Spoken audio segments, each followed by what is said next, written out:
All right. Hello there, YouTube world. Welcome to this Club Fed channel here.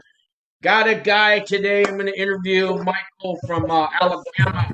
He's going to a low in Mississippi. He's supposed to go to a camp, but there's some reasons why, and eventually he will get to the camp.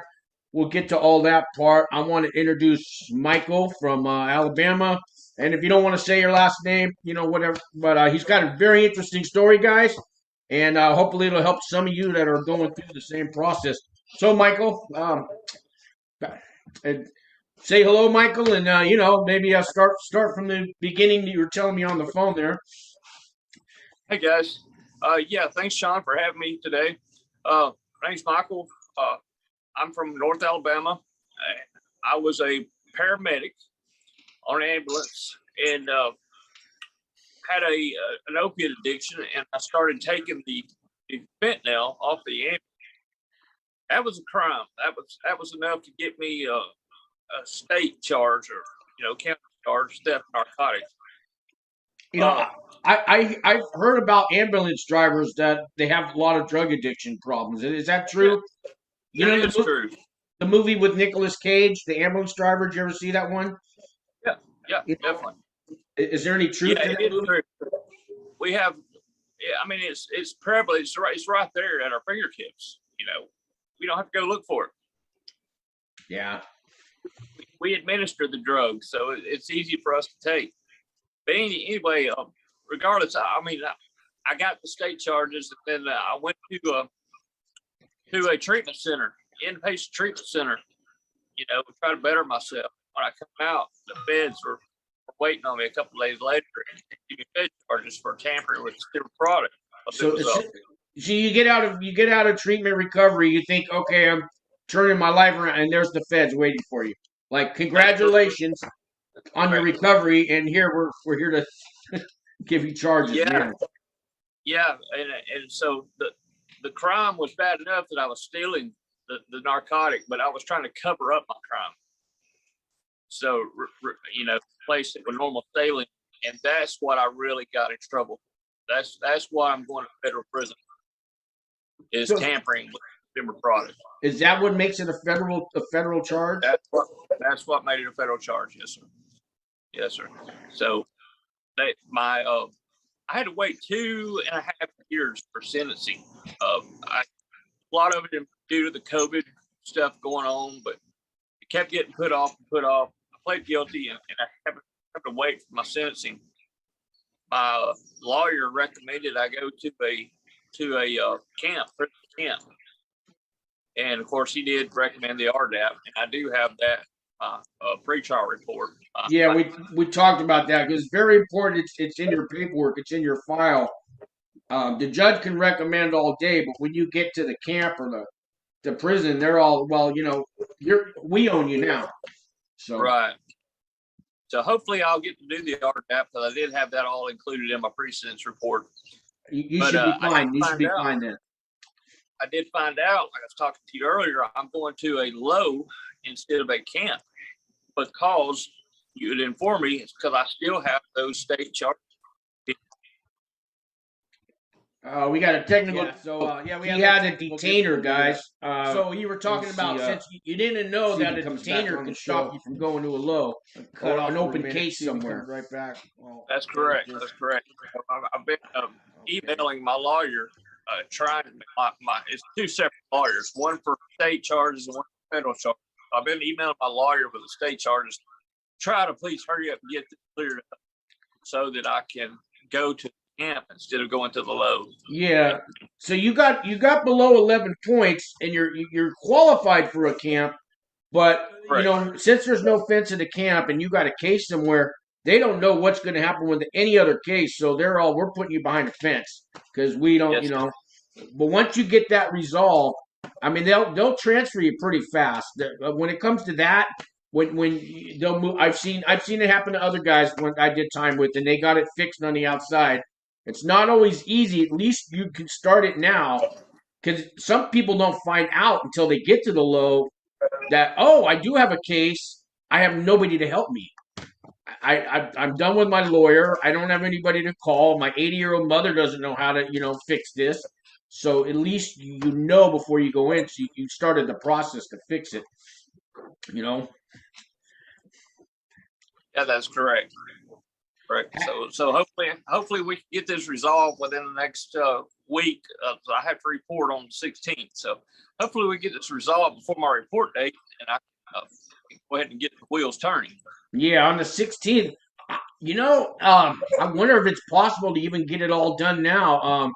If you were to get that resolved this week, you could probably ask for an extension, a new court date. You may be able, you might be able to, not even go to the low. If you can get, it's got to be it's got to be resolved. If your Yes, lawyer sir. gets, maybe if you make some calls to wherever the case is and ask them to close it, or have they closed it, or you know what I mean. Get on that phone, see what you can do. You may have time to not even to stop yourself from going to the low. Yeah. It's gonna be a close call, but it could be done. Fingers are crossed. Hopefully we can get in there. Yeah. So what low do they have you going to? I'm going to Yazoo City, Mississippi. Yazoo. Yeah, that's a funny name. Yeah. Have you done any research on that facility? Is there to the best I can with Google, and there's not a lot of information out there. Yeah. Did you go to the Bureau of Prisons website though and read about it? Yes, I did. Is there a camp next to it? They have a camp next to it. They have the low and they have a medium. Oh, okay. So I don't know if there's RDAP at that camp or that low, but maybe they'll just move you next door to the camp and you do RDAP there. Yeah, I was hopefully wishing to get moved closer to my home, because that is a good 5-hour trip for my family to come visit. But things are beyond my control. Yeah, when you have RDAP, you don't always have that option. If you don't request anything, they're supposed to keep you within 500 miles. Now, 500 miles is quite a trip, anyways. So it's not that close. 500 miles could be a couple states away. You know what I mean? Yeah, definitely. Depending on where you live, especially live on the East Coast. Yeah. So I mean, what's going through your mind right now, though? I mean, when you got sent, I was on pretrial like 4 years, so I know what you went through. When you got sentenced, were you relieved? No, not really. No. A lot of anxiety started building, because I was hoping for probation. I was hoping for Right. My lawyer is the only person that told me that you're going to jail. Everyone, or you're going to prison. Everyone else I talked to says, "Man, you've reformed your life. You actually work for the treatment place as assistant counselor now that you went, for drug treatment. You're bettering yourself. You're helping the population around here. You're doing for the addicts around here. There's no way they'll send you off to prison." That's right. You work for the treatment program. Yeah, because I'm in recovery too, and I actually worked for a treatment program as the cook when I got out. But if you had state charges only, you wouldn't do any time. They would say, keep your job. You're doing great. That's just what we want to see. Unfortunately, with the feds, they're all, well, we still got to punish you. Yep.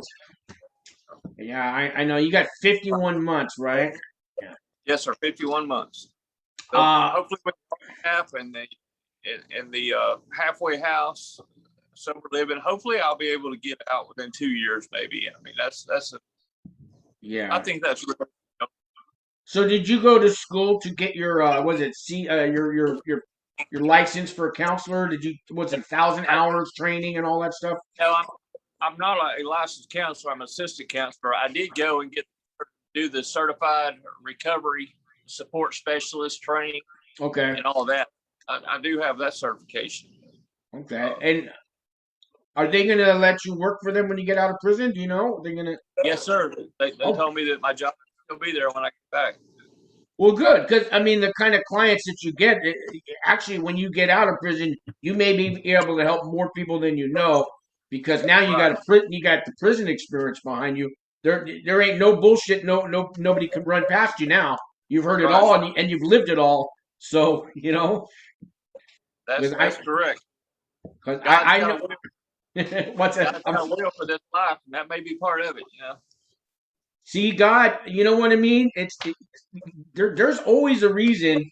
If you're turning your life around and you're trying to be better, there's a reason, man. I feel there's a reason we got to go through these trials and tribulations. And it's just part of life and living and growing and learning. And if you apply it all that way, if you look at it in a positive way, and I know it's not what we want. They say the best way to make God laugh is you tell him your plans. You know. That's right. So now it's try to do things God's way now. If God wants me to go to prison, well, I guess I have to accept that and try to make the best out of an unfortunate situation. Yeah. Now, even in a low, you're going to be safe. The politics aren't there. There's no gangs. There's those child molesters, and there's some fences. And they keep to them.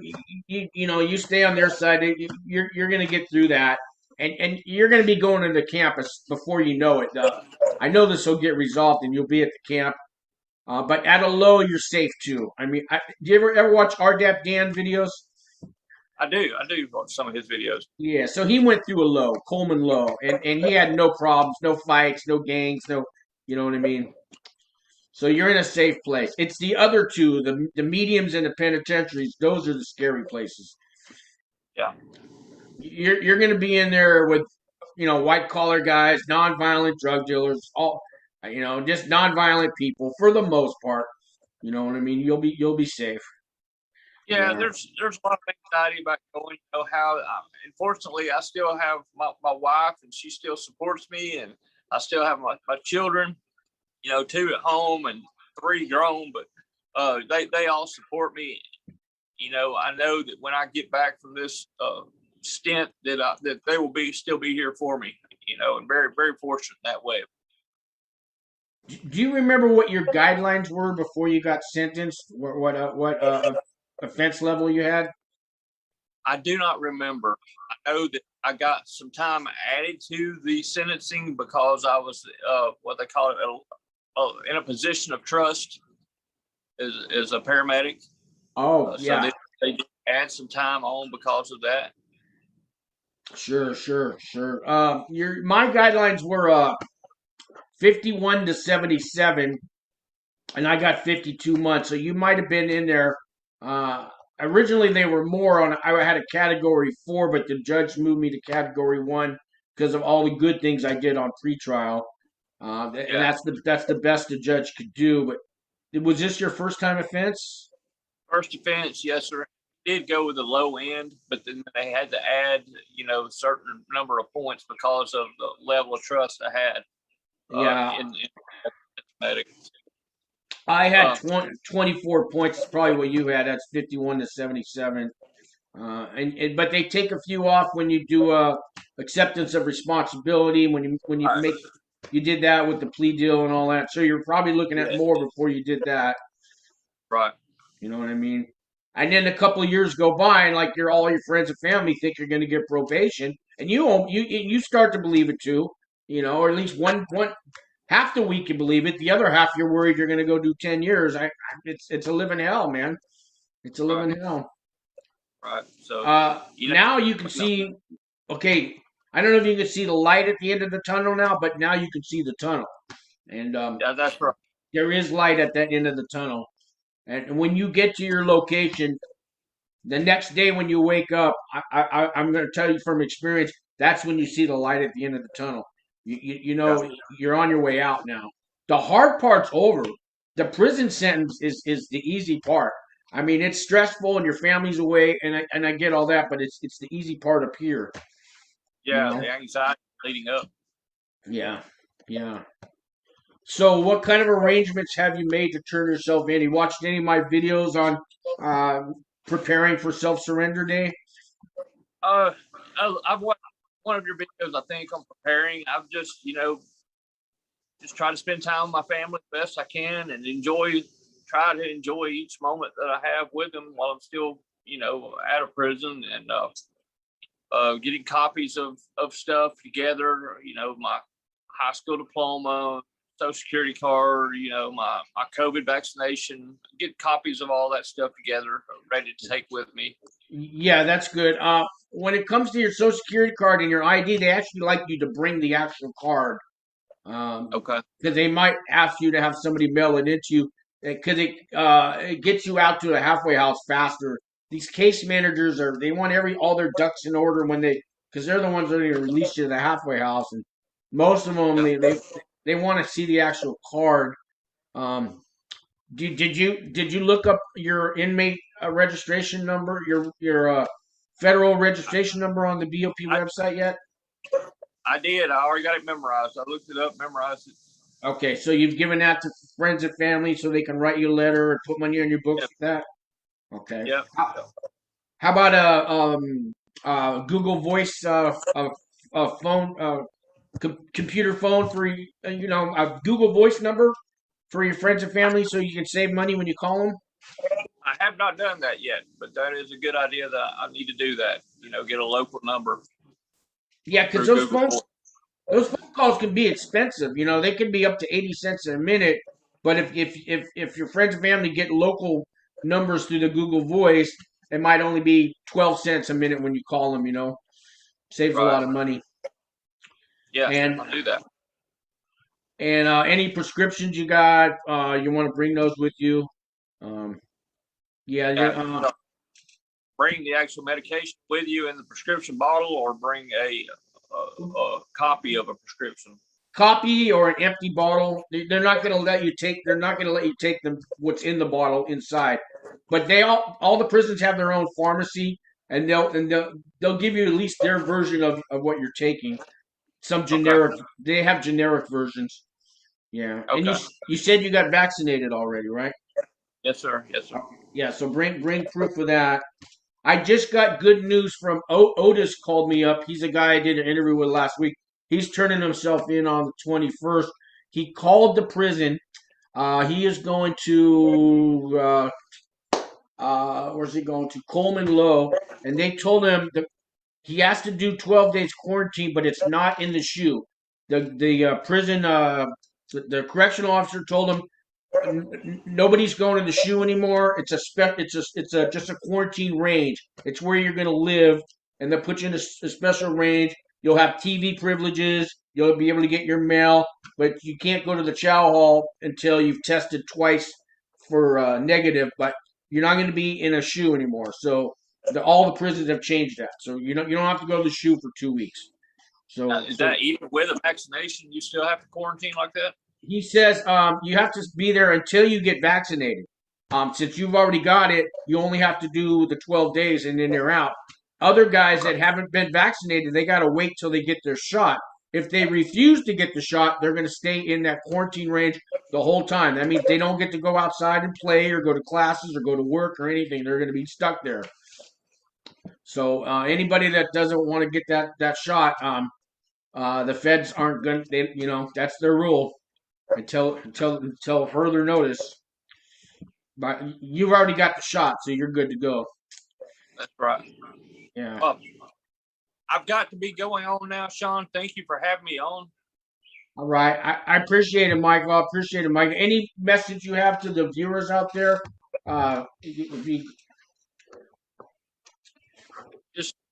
Just watch Sean on YouTube and try to relieve some of the anxieties before you go. It's that, like you said, Sean, the anxiety, the time in your head before you go is probably worse than any time you'll do inside the prison. Okay. All right, Michael. God bless you, Michael. My prayers are going to be with you. Keep me updated before you give me a call, a day or two before you go in next week. And thanks for coming on the show. I appreciate it. And talk to you soon, all right? Thank you. Bye-bye. Okay.